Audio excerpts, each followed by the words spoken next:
Sir ఇటు బాలకృష్ణ గారి house and Chennareddy గారి హౌస్. వీళ్ళ హౌస్ చుట్టూ కూడా మార్కింగ్ చేయడం కూడా చర్చనీయాంశంగా మారిపోయింది. అది కూడా రేపు మాపో కూల్చేస్తారు అని చెప్పేసి అంటున్నారు. మొన్న కూడా బుల్డోజర్‌లు తీసుకొని ఎళ్లారంటున్నారు. మరి ఈ మార్కింగ్ దేని కొరకు? మరి వీళ్ళ ఇళ్ళని అంటే పరిధిలో ఉన్న ఆ గోడని కూల్చేసే అవకాశం ఉందా సార్?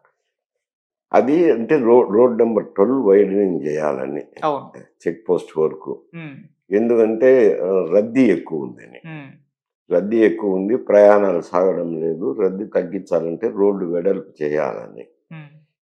ఈ రోడ్డు వెడల్పు చేసేది కార్యక్రమం కూడా విరించి హాస్పిటల్ నుంచి ఈ అగ్రసేన్ మహారాజు విగ్రహం వరకు 2 పక్కల ఇచ్చినారు. ఎంత ఓకే. రోడ్డు వెడల్పు ఉంటే ఇటు సగము, అటు సగము ఏదో 2 పక్కల బిల్డింగులకు మార్కింగ్ ఇచ్చినారు. ఇంక పోతే అగ్రసేన్ మహారాజు నుంచి చౌరస్తా వరకు, ఓకే. చెక్ పోస్ట్ వరకు హ్మ్. ఒక సైడే ఇచ్చినారు. లెఫ్ట్ సైడే ఇచ్చినారు. అంటే ఇటు పోయేటప్పుడు లెఫ్ట్ సైడు, హ్మ్. వచ్చేటప్పుడు రైట్ సైడ్ అయితది. ఏమి అనంటే అక్కడ కేబీఆర్ పార్క్ ఉంది. ఓహ్! అది నేషనల్ పార్కుకు హ్యాండ్ ఓవర్ చేసినారు. హ్మ్. అప్పుడు సమస్య నా నిజాం నవాబు నుంచి ఈ ప్రాంతం 300 ఎకరాలు కేబీఆర్ పార్క్ ఉండేది. అది ప్రభుత్వ పరమైంది. ఓకే. కోర్టులో. హ్మ్. ప్రభుత్వానికే చెందుతుందని ఇచ్చినారు. ఇచ్చిన తర్వాత దీన్ని ఏం చేయాలా అనేది మేము అప్పుడు కేబినెట్ మంత్రులంగా ఉన్నాం. హ్మ్. ఏం చేయాలంటే మనం రాష్ట్ర ప్రభుత్వం కిందనే పెట్టుకుందాం సార్ అని విజయభాస్కర్ రెడ్డి గారికి అందరూ సూచించినారు. సూచించిన ఆయన నవ్వి ఎప్పుడు శాశ్వతంగా మనమే ఉంటామా అని చెప్పి ఆయన గవర్నమెంట్ ఆఫ్ ఇండియాకి హ్యాండ్ ఓవర్ చేసినారు. ఓకే. గవర్నమెంట్ ఆఫ్ ఇండియాకి హ్యాండ్ ఓవర్ చేసినప్పుడు దాన్ని ఎవరు టచ్ చేసేదానికి లేదు. హ్మ్. వాళ్ళ పర్మిషన్స్ వేరు, చాలా రిజిడ్‌గా ఉంటాయి.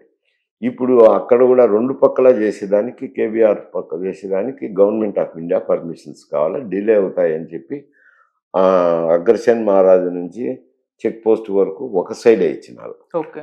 ఒక సైడే ఇచ్చినప్పుడు అక్కడ జానారెడ్డి గారి ఇల్లు అయితేనేమి, బాలకృష్ణ గారి ఇల్లు అయితేనేమి, సమరసింహారెడ్డి గారి ఇల్లు అయితేనేమి ఇవన్నీ ఉన్నాయి.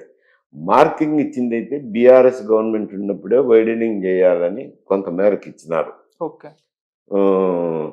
ఇచ్చిన తర్వాత ఇప్పుడు రెండో మారు మార్కింగ్ ఇచ్చింది ఇంకా కొంచెం వెడల్పు చేయాలని, ప్రస్తుత పరిస్థితులను దృష్టిలో పెట్టుకొని ఇంకా కొంచెం ఎక్కువ వేయాలని రెండో మారు మార్కింగ్ ఇచ్చారు. ఓకే. మొదటి మార్కింగ్ అయితే బీఆర్ఎస్ ప్రభుత్వంలో ఉన్నప్పుడే ఇచ్చినారు. ఓకే. అప్పుడు కూల్చారా సార్? కూల్చి కూల్చేలాగా అంత లోపల ప్రభుత్వం దిగిపోయింది, పోయింది. ఓకే. ఇప్పుడు అది వైడనింగ్ చేయాలనే దాని మీద ఇంకా కొంచెం చేసేటప్పుడు భవిష్యత్తును దృష్టిలో పెట్టుకొని ఇంకా కొంచెం వెడల్పు చేయాలని ఇంకా కొంచెం పెంచినారు.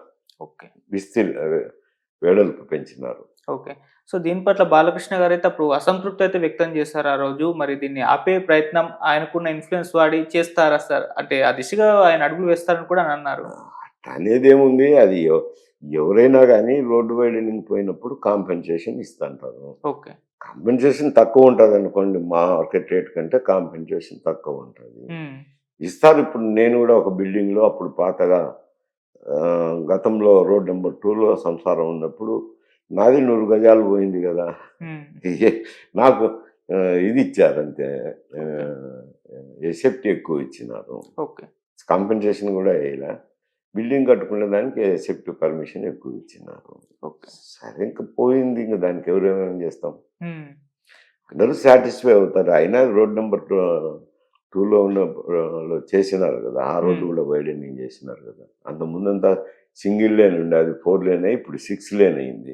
ఓకే. మరి బిల్డింగ్‌లు పోయినాయి గదా! హ్మ్. తప్పదు ఇది విస్తీర్ణంలో. ఓకే.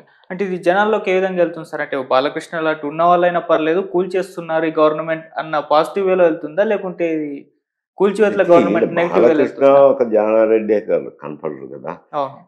అక్కడ ప్రయాణించే వాళ్ళందరికీ ఇబ్బందికర పరిస్థితి ఉన్నదని తెలుసు గదా!